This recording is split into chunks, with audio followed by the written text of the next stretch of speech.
episode of Sleepy Hollow, the missing episodes. Last time, Team Witness has actually managed to venture through the city of Dis, as well as the Heresy Ring. They actually confronted Molaram as one of the Furies, but fortunately they escaped thanks to their escort Phlegyas back in the Anger Ring. Unfortunately, he was battling with the Minotaur, so they had no choice but to bail, and they actually wound up in violence.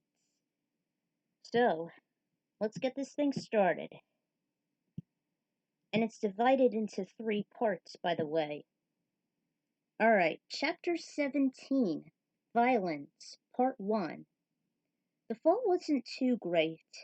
The team's drop was broken by a tuck and a roll, and also the smooth slopes of cliffs that peeked out of the previous ring.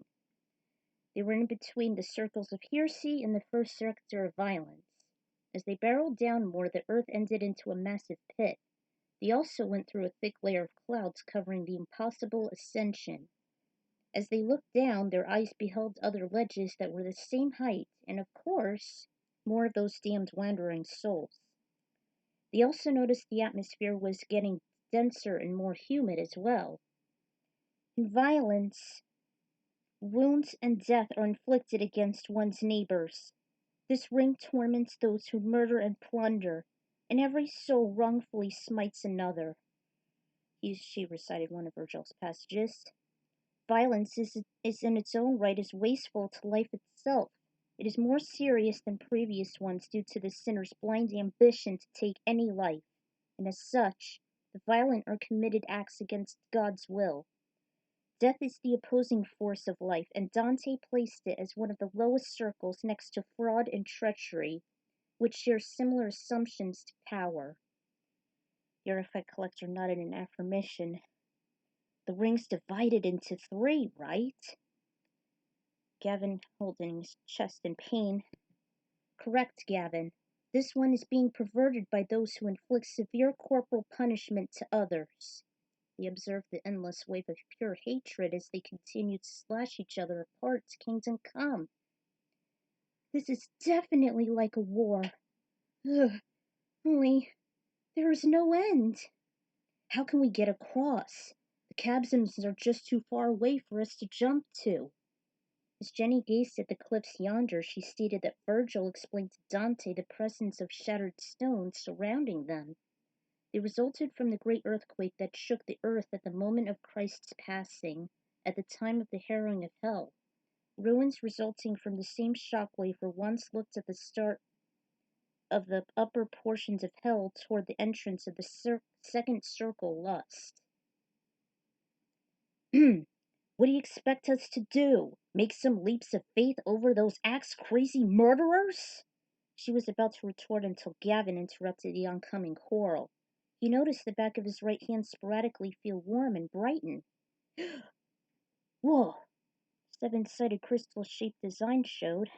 His virtue was lighting up, and the team's hands followed in quick succession. I think we should cover them so they wouldn't notice us. A sudden jolt made him fall in his arms. Ah! As the ground shook. The 6 regained their balance. They looked up to a massive beast that was half human, half horse. There was a centaur with bare breasts standing before them. Greetings, virtuous travelers. My name is Nessus, and I'm one of the centaurs that reside here. Would you please help us across the chasm of the damned? We're on our way to save a friend who has been imprisoned on the other side. Of course. Climb aboard as soon as you have this man stop espying my breasts. Stop that! Yeah, you might want to get a shirt or something.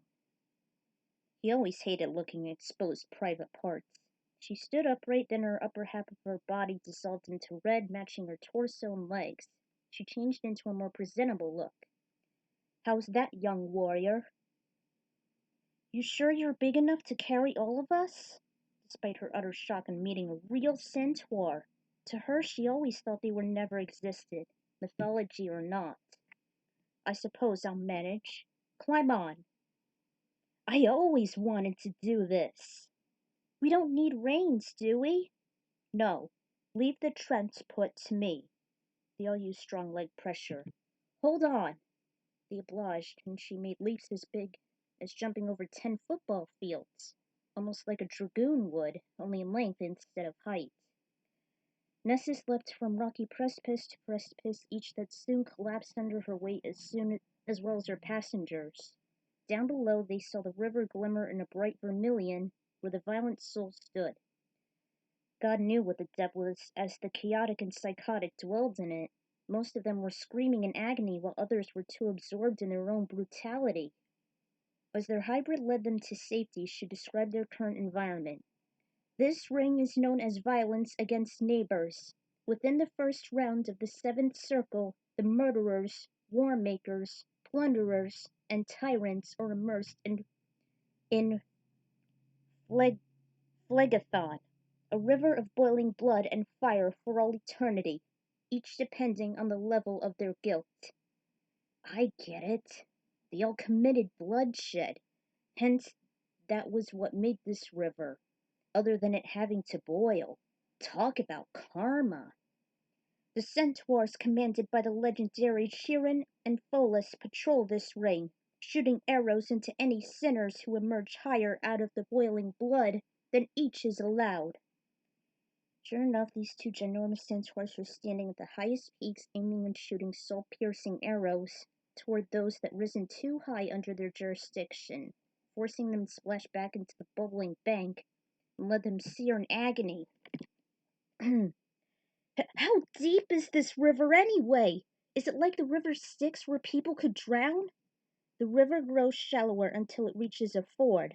Then it comes full circle back to the deeper parts, where we have first approached it. As so did Dante and Virgil during the Dark Ages. Sure enough, the depth increased upon Gavin's observation. Immersed here are the tyrants including Attila, king of the Huns.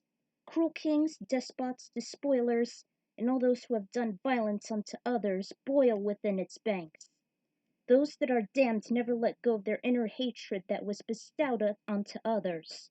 Much like hell itself, hatred is always eternal. There's also two tweens, and you could pause here if you want. Basically, they're the two antagonists in Lord of the Flies. I always hated it, especially the movie, which I watched in my senior English class just before Halloween. And David Griffin from The Watcher is on here. This is what I like to call a double whammy, because right after The Watcher, Keanu Reeves actually did Donnie Barksdale in The Gift. Ugh.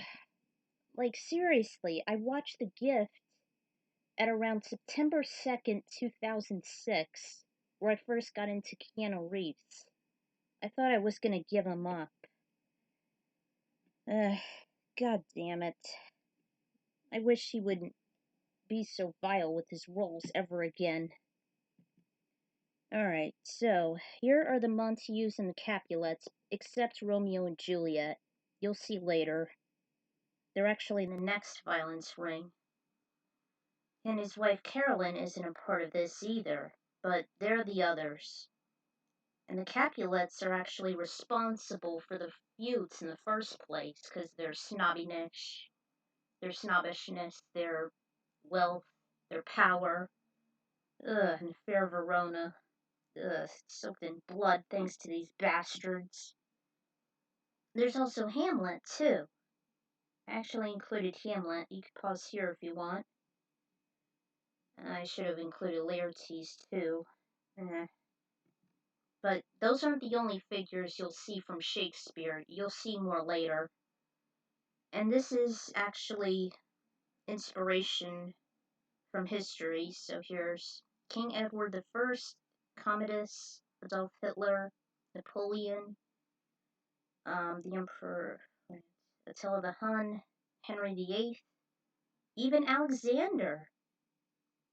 I'm not kidding, guys. I actually think Alexander's the worst. Heh, how ironic that Bloody Mary's within the depths of boiling blood. Finally, they were at the forge. The team took a sigh of relief as Nessus steadied. She let out a grunt, signaling it was all clear. "We can't thank you enough, Nessus. You must all be wary. The damned are even worse from here, and your journey will become more treacherous. I shall return to my post now. Good luck, mortals, and save Ichabod. Our future depends on it." With a mighty leap, she flew off into the murky darkness once more. And here's the song. Alright, there was a mystery involving the Capulets until now. I still think the Capulets are actually responsible for all the wrath. The prince declares that all are punished for their crimes and for the deaths of their kin. Thus was how they ended up here. I've added King Edward I for his tyranny of Scotland and England back in the 13th century. Thank you, Braveheart. I've seen Braveheart recently, and I felt he deserved the worst. It was a shame that most of William Wallace's army had fallen and that he was executed, so another bastard ended up here. He deserved it since he lost his family and wife as the island was ruined in despair. And here are the guys from Lord of the Flies. Hey, damn bastards. Then there's David Griffin from The Watcher. They're not related to the Family Guy characters, not in any means. It's just the goddamn Watcher. Yippee-ki-yay, mother effer. Mentioned Die Hard. I also listed quite a few nefarious historical figures. Napoleon, Osama, Commodus, thank you, Gladiator, Adolf, Showa, Attila, Henry VIII and his daughter Mary I, Alexander the Worst. I can't agree with you more, Dante. That's why I gathered them here. True is the fact that more people were executed than Mary I of England, the reason being that she killed about 300 Protestants, was to reverse and reform Catholicism.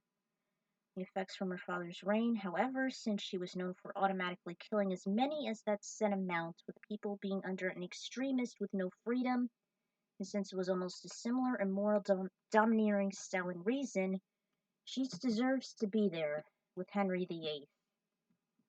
And I don't buy that Jinx Bloody Mary saying it 3 times. Yeah, thanks, Supernatural.